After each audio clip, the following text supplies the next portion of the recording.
Hello and welcome to the Business Spotlight interview series.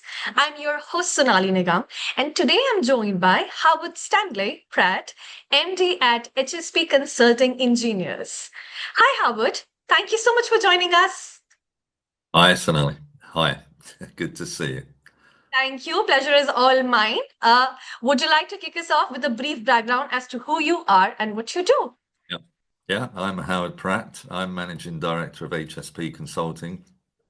We are civil, structural, geotechnical, highway, and traffic engineers. So we cover the full spectrum of civil engineering throughout the country and cover virtually every type of design that you could think of. So we have a one-stop shop for engineering. Interesting. Howard, as we were talking before the interview, the amount of years that you've spent to build this, what do you attribute your growth to? I think we provide a pretty good service. I think often you're only as good as your last job, but we started 40 years ago. I was on my own and gradually built it up, I think, to 5 staff after 6 months. And we ended up after 2 years with about 12 staff. We probably made more money then because we were slightly more efficient and less salaries to pay. We are bigger now. We have 60 staff. We've got 40 in Nottingham, 20 in Birmingham, and we've got a good team. We are very lucky. So I think, first of all, you need good staff. You need good staff technically, and I think also personality is a big thing. So when we Mhm. interview staff, we're looking for people that would slot in with us, our way of thinking and the way they do jobs, and what their real personality is like. And it's Mhm. important to get down to that nitty gritty before you set somebody on. But we do a pretty good job, I think, and we're pretty widespread throughout the country. Howard, you've mentioned one of the essential points, which is team, the staff, which is Yeah, core to yeah, any business. So, that's right. I mean, what qualities do you look for in employees when you hire them? And Mm. how do you Yeah, strike that, productive environment within your workspace? yeah. Well, there's probably two types of staff that you can find, probably more, but if you bring it down to the nitty-gritty, you'll find some are very technical, they have a good technical ability, Yeah. and others might be better suited to meetings, marketing, that style. Mm-hmm. You can't have it's like I'm a big sportsman. I love playing tennis, golf, and I used to play an awful lot of sport and football, rugby when I was younger, and all sorts. So I think building a team and a company has got to be similar to building a sports team. So, in a sports team and a football team, you've got fullbacks, midfield, attackers, and it's the same in a business. You need, different people for different aspects. And you might not want to send a very technical guy out to a meeting where he's got to try and gain work or impress a Yeah. client. Yeah. And so it's horses for courses. So we gear our teams up so that there is a good structure there. There'll always be somebody that's good community wise, Mm-hmm. communications wise, because it's important that they get the message across to the client that we can do a good job, and then they're not sitting back and not speaking in the meetings.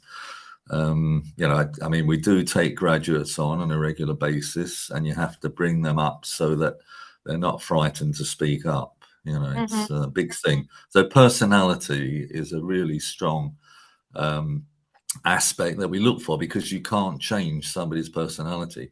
You can teach them the technical work, and you can teach them how to do a certain type of work, Mm-hmm. and the way that we work, but you can't change the way they present it. And so that's very important. So we have good teams in virtually every single department, and they all get on well. And it's creating that team spirit that's good for a company. I think most big companies have that. We do social events, we have get-togethers, we have Mm-hmm. golf days, tennis tournaments, all sorts of things are going on. So it's good for the staff to meet each other outside the working environment. So a And lot it's the of same with clients. Yeah, same with clients. I think if you're going to meet them, it's good to meet them away from the office, maybe on a golf day or something like that. Then you can get to know somebody really well. Yeah, that way. right. Because it's Yeah, outside work. It's just not about work. It's also about connecting with them personally. it So is. Yeah, yeah, yeah, yeah. It's the work is a part of it. I mean, the whole thing is quite complex. And starting a business, I think you've got to be a pretty good all-rounder. Otherwise, you're not going to make it. Yeah, absolutely. Talking about an all-rounder, I mean, we would also want to know, Howard, as a business owner, yeah. what would you say are the biggest learning of the business running successfully? Um, well, I mean, keep a tight rein on the money. Obviously, we do monthly accounts. I presume most other similar companies do, but also don't take staff on just for the sake of it. Think about it. Do you need an extra 60, 70,000 pound person in the office? Is the Mhm. work there? And can you afford to take them on? So there's a lot more to it than the degree I took at Nottingham University in civil engineering. And it's those things that you gradually learn as you crack on, with, working through the business structure and how the whole thing actually works. I mean, I would say now I spend 50% of my time on looking at finance aspects Wow. and seeing how teams are running, what's going on. But one important thing with us is that we don't actually believe that timesheets help a business. They do if you need to have a record, but you can't actually ultimately change the way people work specifically unless they become like slaves. And you've got to keep then every quarter of an hour on the clock. I know solicitors do that. I don't believe in it myself. So we put a lot of trust into our staff. So we know if a staff member is not working well Mm-hmm. because either the line manager or the client will get back to us. Mm. So why would we need to keep them writing up timesheets? And if you've got 60 people doing timesheets, you need at least one person analysing those. That's another salary that could be used as an engineer. And so we've never, in the 40 years history of HSP, used timesheets, and we've never really found it a problem. And people might say, well, what if a client wants to know the hours spent? If a particular client wants to know our hours, we record them. But we also have a good system that every team has a resources meeting on a Monday morning around about 10 o'clock.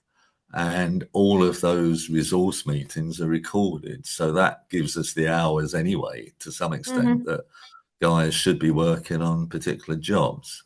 It's not totally 100% accurate solution, but it does give us a good result if we need to find out for a client how many hours we spent on a job. So we can do that through that system. We Yeah. don't often have to do it because most of our jobs are percentage.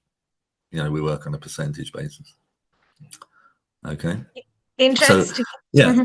yeah, I was going to say going forward, I mean, now there are so many systems that we have to use. I mean, there's a corruption one, there's health and safety files, there's Yeah. everything you can think of. It goes on and on and on. And so our computer system is, absolutely full of these files and systems that we have to keep using to get framework Uh-huh. information out. So it's a bit of a constant job. And obviously, planning nowadays is an absolute nightmare. And so when we go into planning schemes, for clients and meetings and things, there are an awful lot of surveys, work to be undertaken, and it's quite a complex process. So I would point that out to anybody wishing to start a business, that it's not as simple as it looks. Right. It depends. I mean, obviously, the bigger you get, the more complicated it becomes. Absolutely. And I wouldn't agree Yeah, more. Howard, yeah, talking about complications. Now, every business has few challenges. So can we quickly talk about it, Howard? What are the challenges that yeah, you're facing currently? And how do you yes, plan to yeah. address them? Well, Yeah, cash flow is obviously a big one for all companies, but we do find some of the big jobs we work on, sometimes the clients keep us waiting for 3 or 4 months, and so it's tricky on their cash flow. Yeah, I mean, we're 28 days usually with most, but some clients have got us pinned down to 60 days, and some even like to work on 90 days. So that does cause a problem, and probably anybody listening to this will know that it is a constant problem trying to get paid and getting money in. Yeah. So we have three ladies in the company that work on that on a pretty regular basis. But one thing is also getting the accounts out. Engineers are very good technically. They're not so good on getting accounts out, and they're not so good on chasing clients when it's their job to get the money in. Right. So we have a number of meetings every month, to look at outstanding accounts, and we invite as many as we can to get into that meeting so that everybody's there and knows which accounts they've got to chase. Because whilst our secretarial staff or admin staff can chase people, if somebody comes back with a technical problem, they can't answer that question. And so we need to get the engineers and certainly associate directors and directors fully involved in all of that system. Yeah. It's good that everybody turns out to be a rounded member of our staff, because otherwise, they're not going to slot in. So there's a lot more to it than meets the eye. I mean, there is engineering, but some of our guys specialize in filling forms in as well, for frameworks and for clients and for our capability statements, which is a big thing that's coming into the setup now. And the longer you progress, the worse it gets for all these things, because somebody comes up with a new idea. 40 years ago, we didn't do much traffic work. We didn't do a lot. Some of the jobs, we just used the JCB. We didn't do any boreholes because we knew, say, in North Nottinghamshire, it was all rock. So we just built industrial units onto mass concrete foundations onto rock. Now, you'd never get away with that because you've got to do gas testing, you've got to check out for sulfates, you've got to test for contamination. The whole system has changed. Anybody coming from 40 years ago to now would be absolutely mesmerized by the whole thing. I'm sure, Howard. And Yeah, Howard, yeah. you've talked a lot about the frameworks, and which is intrigued me to ask, how does AI has impacted your business? And has it really impacted? Well, it hasn't totally yet, but I mean, Teams meetings and this Zoom meeting you can record now. That's useful for a small example. But on a Teams meeting, I can be in a meeting. If one of my colleagues can't get there, say from geotechnical or traffic, I've got that recorded and I send it to them so they've actually seen the meeting, which is quite useful. So there are Right. some aspects at the moment, but it depends how far you want to go into all that. That AI can't work out problems on structural engineering, for example. We've got to do that ourselves. And we've got to be convinced that what we're looking at is the right solution and it works structurally. As the old saying goes, if it looks okay, it's probably okay. But if it doesn't look all right, then there's a problem. But so yeah, it's. I think AI is going to come into this, but I'm not sure how much it will come into civil engineering, contracting, or architectural work. We use a lot of high-powered stuff already. We're already using, Revit, 3D Hmm. drawing techniques, and there's a lot of power there already. I'm not sure in my own mind how much further that can go, but somebody has to understand the scheme. You can't leave everything to a computer.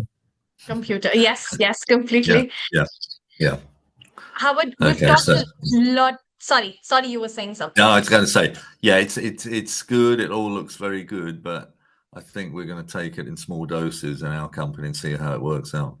Yeah, Sure, sure. yeah. Howard, we've talked a lot about your business. Let's quickly touch a bit about your personal life. So, how do you strike that perfect balance between your personal and the professional life? What's Yeah. that, Yeah, it's a the tricky mantra? one because yeah, when you start off, Um, when I first started 40 years ago, I didn't realize how many phone calls I would get out of work, Yeah. weekends, all sorts of things. I've learned over that 40 years to take it in my stride. So it doesn't affect me. Even if I'm out for a meal, I see a client rings me, I'll always take that call, have a chat with them. Don't tell them I'm having a meal out with friends or whatever. Get it sorted and come and sit down. Now that doesn't affect me, and I've got some staff that it would. They wouldn't want to take the call because they're with their family or it's a weekend or whatever. So I think it's a process you learn. It's almost like growing up, but it doesn't phase me at all. I can come back to that meal or function or whatever it is and just be normal again, relaxed. But Yeah. it takes a bit of training. It's not easy to do. And sometimes it can get frustrating, but as a business owner or a director, it is part of the job, and you have to do that. And I mean, people in banking, because they're working with Japan or America, they're working all sorts of strange hours. It's part of the job. Yeah. So, I wouldn't advocate it to everybody because some people need to have a complete break. I'm quite keen that when our guys stop work and we stop at 4 o'clock on a Friday, we introduce that just to make the weekend a bit longer, that they have the whole weekend off. Because I think because of what we do, it's stressful. They need to have a complete break. And some of our guys, we're quite flexible in working. Some of them don't work on a Friday because Friday afternoon is becoming part of the weekend. Life's changing. It's very quiet. People go out for drinks, meet socially with businesses and things like that. So I think it's only in the natural progression. I can remember my father used to work all day on a Saturday when I was young, and then it went to just Saturday mornings, and then it stopped. So the weekend is, you guys know it, is not the weekend. The weekend before was Sunday, and as people say, Sunday's the day of rest. So that's changing a lot. And I think Friday afternoon will eventually disappear. But because of that, I do find that Monday mornings are quite chaotic I'm sure. because there's been a bit of a gap. Yeah. But I have some engineers that work there 36 hours in the week, Hmm. um, from 8 o'clock till 6 o'clock. So we're quite happy with that for 4 days. They're good guys. We want to look after them, so we let them do that. And we run flexi time because of COVID. We found that staff didn't want to come back to the office, and the Yeah. first year was a nightmare. Second year's got a bit better. People aren't coming back to the office, but now we've instigated that we only work a 3-day week. Sorry, we work 3 days in the office on the contract. It's a 5-day week still, but 3 days must be in the office. So they've got Right. 2 flexible days. Well, we think that's fair. And I know sometimes you can work better at home, to be honest. I do a fair bit of that. But I think it is nice to be in the office with the staff. Yeah. Yeah. I mean, a mix of both is what I think works the best. Mm. That's what I have seen Yeah. personally. Yeah. Yeah. Howard, Yeah. I mean, yeah, sorry, I'll go. Perhaps I didn't finish that off, but I think, you know, how can I say? You have to realize that for me now, I won't be doing just engineering. yeah. I'd say 60% of my time is on politics, sorting out any problems, staff. I'm probably part of the human resources team in the company, so Yeah. it's difficult getting staff in, it's difficult looking after staff, and there's a lot more to it than just doing the plain engineering, Yeah. unless you're a one-man band when you don't have to worry about any of those aspects. So But multiple the bigger you get, hats. yeah, it's multiple hats, and you have to be prepared. And I think all of my directors have got used to that and are making a good job of that. We have about 18 or 20 associate directors, so we have quite a high level of directorship within the company. Yeah, which Wow. that 18. helps. Yeah, yeah, yeah. Ah, that's interesting. And Howard, I mean, it has been so inspirational speaking to you. And I'm sure our audience have picked up and learned so many things so far. So, is there any golden nugget or a closing remark that you would like to share with the audience before we wrap up? Yes, I think, to be honest, don't go into engineering, get a degree in banking. Oh, well, I mean, I've been lucky because I've always enjoyed my work. I love to see buildings going up. My father was a contractor, and had about 30 or 40 men working for him. So I suppose it was in my blood. But I think, you can go into a job because you're purely money orientated, to get more money, which is a big part of life. I realize that. But I think when I was in Round Table, so many of my friends that were in insurance and banking weren't all that happy. And I was very fortunate because it's lovely to go on a building site and see the men working and you're part of it, and to see these buildings pop up all over the place. And with the family, I'm often saying, "Look, we did that, we did that." They get a bit bored with that, but I like to point out what we've done, and it's nice to leave that as a memorial, for the future. Um, so, but the golden nugget is a tricky one. I'd say you've got to be prepared mentally and physically to take the job on because it is quite stressful. Um, I've reached a good old age now, and I'm lucky. I still play a lot of tennis. I play stuff, so I try and keep fit. But you've got to manage the stress levels. They can be quite high. And every month you've got to have your money for the staff. You've got a lot of families to look after and a lot of mouths to feed. So it's a Yeah. bit like having a very large family. But the golden nugget on success is, I think, look after your staff. Definitely look after them because they'll look after you, and pick the right people for the job because, one bad apple can cause a real problem in a company and can make other people want to leave as well.